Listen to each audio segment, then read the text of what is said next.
3 دقیقه و 3 ثانیه از نیمه اول این دیدار 1-1 دو تیم مساوی هستند. تیم قنات زارچ یزد در حمله با پخش خودشون بازیکن شماره 6 میرزا بابایی یک شوت میزنه و ماهان دولتخان. تیم قنات زارچ به حمله میاد. میرزا بابایی پخش تیم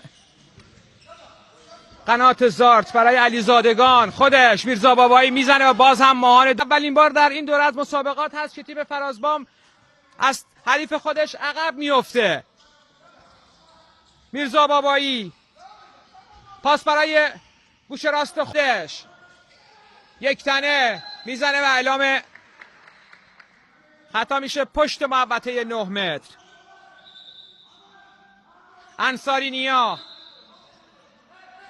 علیزادگان، میرزا بابایی خودش یک شوت میزنه و میگیره. ماهان دولتخواه در ضد حمله احمد رضا سرمربی تیم فرازبام سرگئی نیکولنکو رو مشاهده فرمودید. شماره 70 تیم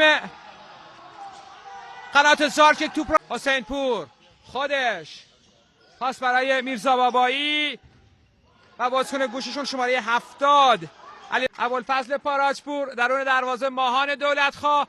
ببینیم کدوم موفق‌تر هستند.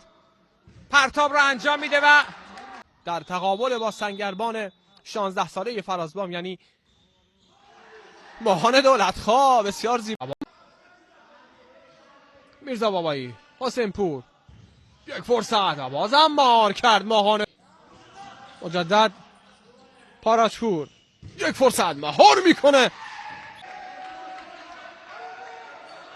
اعلام اتلاف،